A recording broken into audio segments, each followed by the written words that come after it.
Hello বন্ধুরা, আজকের ভিডিওতে আমি আপনাদেরকে দেখাবো টিপি-লিঙ্ক ওয়াইফাই থেকে আপনি কিভাবে ব্লক করবেন। অনেক সময় দেখা যায় আমরা না চাইতেও অনেকেই আমাদের ওয়াইফাইয়ের সঙ্গে কানেক্ট হয়ে যায়।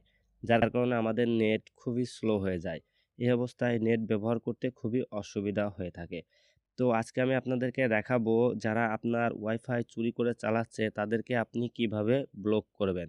তো এর জন্য আপনাকে সর্বপ্রথম দেখতে হবে যে আপনার ওয়াইফাইয়ের সঙ্গে কতজন ব্যক্তি কানেক্ট আছে। এটা জানার জন্য সর্বপ্রথম আপনি আপনার ফোনের গুগল ক্রোম ব্রাউজারটি ওপেন করে নেবেন।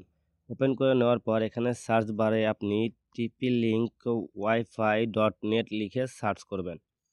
এখানে আপনার টিপি-লিঙ্ক ওয়াইফাইয়ের লগইনের পেজটি ওপেন হবে। তো আপনি এখানে আপনার যে পাসওয়ার্ডটি রয়েছে অ্যাডমিন পাসওয়ার্ড, সেই পাসওয়ার্ডটি দিয়ে এখান থেকে লগইন করে নিবেন। তো লগইন করার পর আপনাদের সামনে এরকমের ইন্টারফেস চলে আসবে। তো এখানে দেখতে পাচ্ছেন যে কানেক্ট আছে কয়টা ডিভাইস। আমার এখানে ৪ টা ডিভাইস কানেক্ট হয়ে আছে। ঠিক আছে?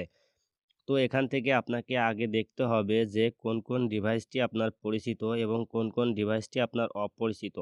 এখানে অনেক সময় দেখা যায় আমাদের নিজস্ব লোক ছাড়াও বাইরের লোক আমাদের ওয়াইফাই ব্যবহার করে, যার কারণে আমাদের ওয়াইফাই খুবই স্লো হয়ে যায়। তো এখান থেকে আমাদেরকে আমার বাইরের লোক যারা আছে তাদেরকে চিহ্নিত করতে হবে। তো চিহ্নিত করার পর তাদেরকে ব্লক করতে হবে। তো আপনি এটা দেখার জন্য এখানে আপনার যে লিস্ট রয়েছে এই লিস্ট দিকে খেয়াল করবেন। খেয়াল করার পর আপনি দেখবেন যে এইখানে আপনার কোন ডিভাইসটি অপরিচিত মনে হচ্ছে। এখানে ডিভাইসের মডেল দেওয়া থাকে, অনেক সময় ডিভাইসের নামও দেওয়া থাকে। ঠিক আছে? তো এটা দেখে আপনাকে বুঝতে হবে যে কোন ডিভাইসটি আপনার পরিচিত আর কোনটা আপনার অপরিচিত। যেই ডিভাইসটি আপনার অপরিচিত, আপনি সেই ডিভাইসটি কিভাবে ব্লক করবেন। তো যেই ডিভাইসটি আপনার পরিচিত সেটা আপনি রেখে দিবেন। আর যেই ডিভাইসটি আপনার অপরিচিত সেই ডিভাইসটি আপনি আগে সিলেক্ট করবেন। করার পর সেই ডিভাইসের লাস্টের দিকে এই যে এরকমের একটি অ্যারো দেখতে পাচ্ছেন, এই অ্যারোর উপরে ক্লিক করে দিবেন। তো এখন মনে করেন আমি এখানে Redmi 12C যে ডিভাইসটি রয়েছে আমি এই ডিভাইসটিকে ব্লক করব। তো ব্লক করতে হলে আমি কি করব? আমি এখানে এই যে Redmi 12C এটা লাস্টের দিকে এসে এই দেখেন একটি অ্যারো চিহ্ন রয়েছে, ঠিক আছে? এভাবে আরো একটি টান দেওয়া এবং গোল করা। যে অ্যারো চিহ্নটি রয়েছে এটার উপরে আমি ক্লিক করে দিব। তো ক্লিক করে দেওয়ার সাথে দেখতে পাচ্ছেন ডিভাইসটি কিন্তু এখান থেকে সরে গিয়েছে।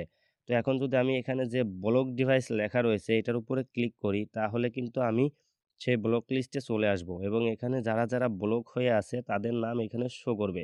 তো এখানে দেখতে পাচ্ছেন Redmi 12C এটা কিন্তু আমার ব্লক লিস্টে চলে এসেছে। তো মনে করুন আমি নিজস্ব লোক ভুল করে ব্লক করে এখানে দিয়ে দিছি। তাহলে এখন তাদেরকে কিভাবে আনব্লক করব? একদম সেম পদ্ধতি। আপনি যাদেরকে ভুল করে ব্লক করে ব্লক লিস্টে দিয়ে দিবেন, তাদেরকে আনব্লক করার জন্য এই দেখুন নামের লাস্টে এসে আবার সেই চিহ্নটি রয়েছে এবং এখানে উপরে লেখা রয়েছে অ্যালাও।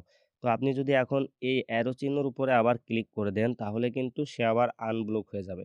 এখন দেখুন আমি Redmi 12C এটাকে আনব্লক করার জন্য এটার উপরে ক্লিক করে দিলাম।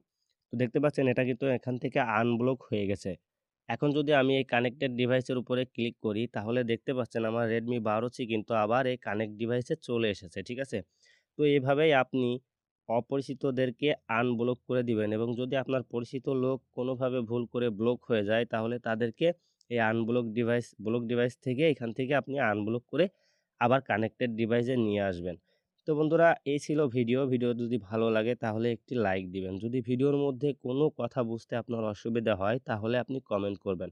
পরবর্তী ভিডিও কিসের উপরে পেতে চান সেটা কমেন্ট করে জানাবেন। আমি চেষ্টা করব আপনার কমেন্ট অনুযায়ী ভিডিও বানানোর জন্য। দেখা হবে পরবর্তী ভিডিওতে। তত সময় সুস্থ থাকুন, ভালো থাকুন। আল্লাহ হাফেজ।